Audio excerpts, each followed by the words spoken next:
I am by birth a Genovese, and my family is one of the most distinguished of that republic. My ancestors had been for many years counselors and syndics, and my father had filled several public situations with honor and reputation. He was respected by all who knew him for his integrity and indefatigable attention to public business. He passed his younger days perpetually occupied by the affairs of his country. A variety of circumstances had prevented his marrying early, nor was it until the decline of life that he became a husband and the father of a family. As the circumstances of his marriage illustrate his character, I cannot refrain from relating them. One of his most intimate friends was a merchant who, from a flourishing state, fell, through numerous mischances, into poverty. This man, whose name was Beaufort, was of a proud and unbending disposition and could not bear to live in poverty and oblivion in the same country where he had formerly been distinguished for his rank and magnificence.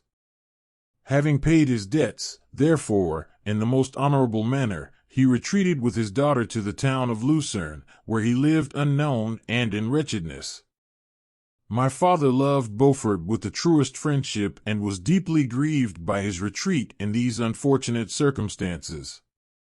He bitterly deplored the false pride which led his friend to a conduct so little worthy of the affection that united them. He lost no time in endeavoring to seek him out, with the hope of persuading him to begin the world again through his credit and assistance. Beaufort had taken effectual measures to conceal himself, and it was 10 months before my father discovered his abode. Overjoyed at this discovery, he hastened to the house, which was situated in a mean street near the Rus. But when he entered, misery and despair alone welcomed him.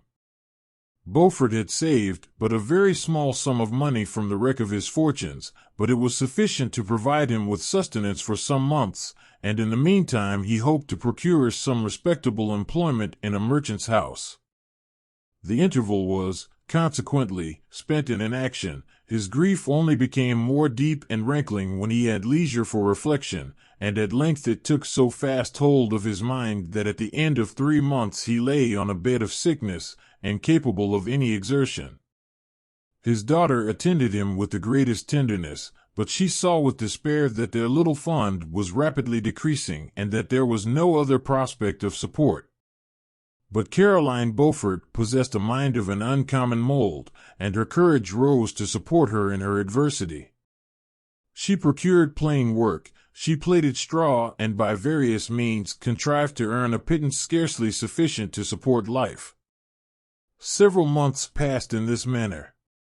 Her father grew worse, her time was more entirely occupied in attending him, her means of subsistence decreased, and in the 10th month her father died in her arms, leaving her an orphan and a beggar.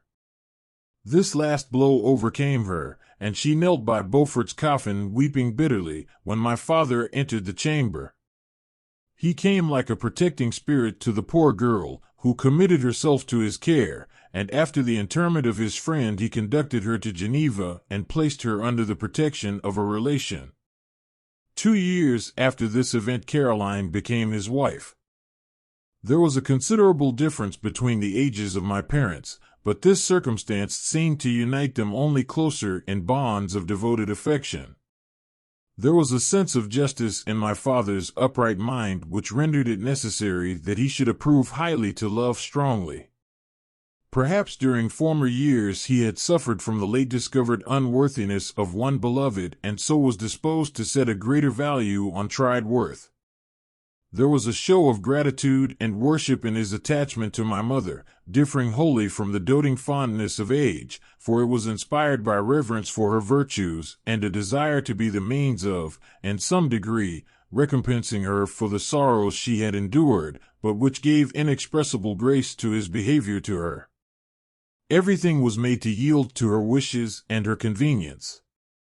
He strove to shelter her, as a fair exotic is sheltered by the gardener, from every rougher wind and to surround her with all that could tend to excite pleasurable emotion in her soft and benevolent mind. Her health, and even the tranquility of her hitherto constant spirit had been shaken by what she had gone through.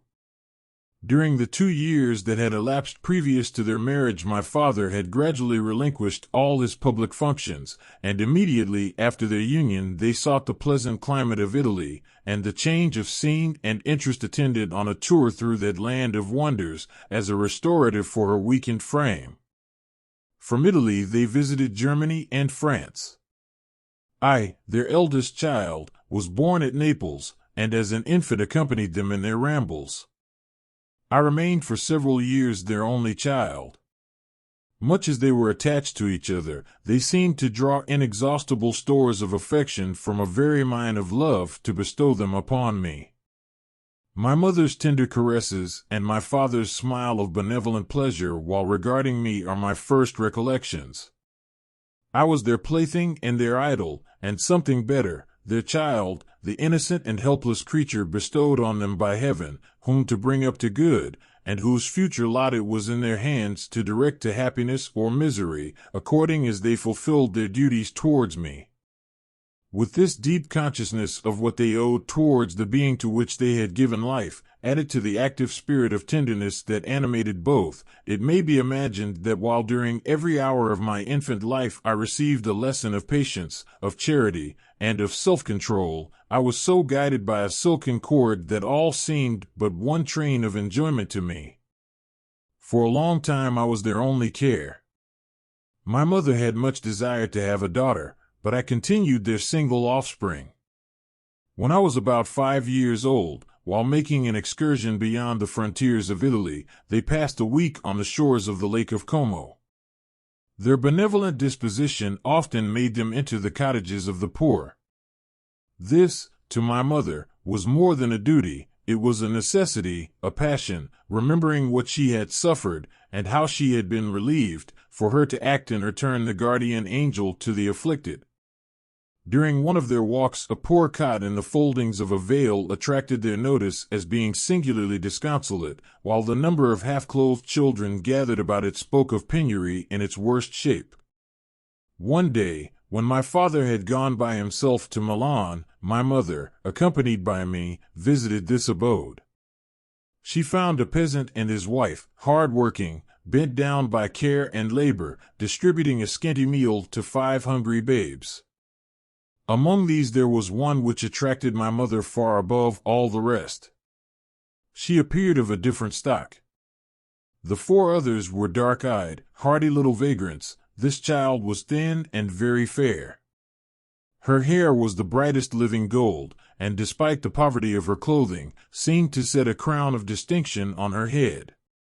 Her brow was clear and ample, her blue eyes cloudless, and her lips and the molding of her face so expressive of sensibility and sweetness that none could behold her without looking on her as of a distinct species, a being heaven-sent, and bearing a celestial stamp in all her features.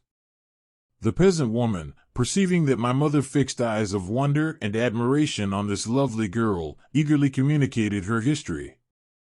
She was not her child, but the daughter of a Milanese nobleman. Her mother was a German and had died on giving her birth. The infant had been placed with these good people to nurse. They were better off then. They had not been long married, and their eldest child was but just born. The father of their charge was one of those Italians nursed in the memory of the antique glory of Italy, one among the Schiavi Agnier Fermenti, who exerted himself to obtain the liberty of his country. He became the victim of its weakness. Whether he had died or still lingered in the dungeons of Austria was not known. His property was confiscated, his child became an orphan and a beggar. She continued with her foster parents and bloomed in their rude abode, fairer than a garden rose among dark-leaved brambles. When my father returned from Milan, he found playing with me in the hall of our villa a child fairer than pictured cherub, a creature who seemed to shed radiance from her looks and whose form and motions were lighter than the chamois of the hills. The apparition was soon explained. With his permission, my mother prevailed on her rustic guardians to yield their charge to her. They were fond of the sweet orphan. Her presence had seemed a blessing to them, but it would be unfair to her to keep her in poverty and want when Providence afforded her such powerful protection. They consulted their village priest, and the result was that Elizabeth Lavenza became the inmate of my parents' house, my more-than sister, the beautiful and adored companion of all my occupations and my pleasures. Everyone loved Elizabeth.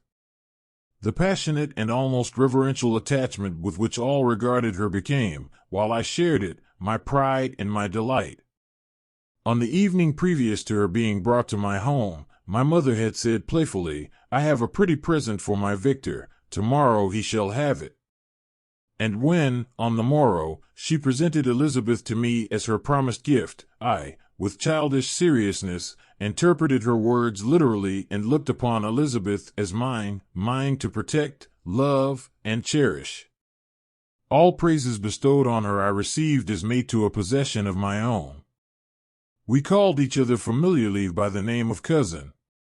No word, no expression could body forth the kind of relation in which she stood to me, my more-than sister, since till death she was to be mine only.